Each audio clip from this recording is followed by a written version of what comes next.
তিনজন মালি সারাদিন কাজ করে, 10 দিনে একটি বাগান সম্পূর্ণ করে। তাদের একজন অর্ধেক দিন কাজ করলে কাজটি কত দিনে সম্পূর্ণ করবে? তাহলে তিনজন 10 দিনে একটি কাজ সম্পন্ন করে, তাদের মধ্যে একজন যদি অর্ধেক দিন কাজ করে যদি চলে যায়, তাহলে পুরো কাজটা কত দিনে সম্পূর্ণ হবে?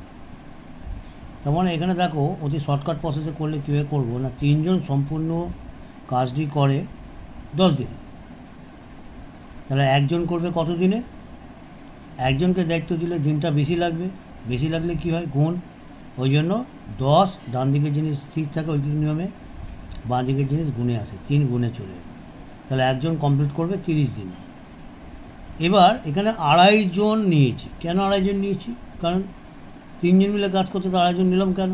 কারণ একজন তো হাফ দিন কাজ করেছে আর হাফ দিন চলে গেছে, তার মানে 3 জনের আমি কদিনের কাজ নেব?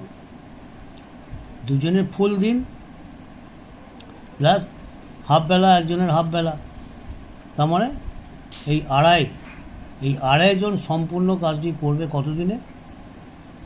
না, একজন যদি করে এত দিনে, তাহলে লোকটা বেশি হয়ে যাচ্ছে, তাহলে দিনটা কম লাগবে, ওই জন্য 2.5 হবে, ভাগে যাবে। তাহলে 3 10 30, ভাগ চিহ্নর বদলে গুণ চিহ্ন দিলে এই 2 দুগুণে 4, 1 5, 5-এর 2টা উল্টে যাবে, মানে 2-এর 5, 5-এর 2-এর কি 5-এর 2-এর অনন্যক হয়ে গুণে যাবে, 2-এর 5 অনন্যক মানে উল্টে যাওয়া।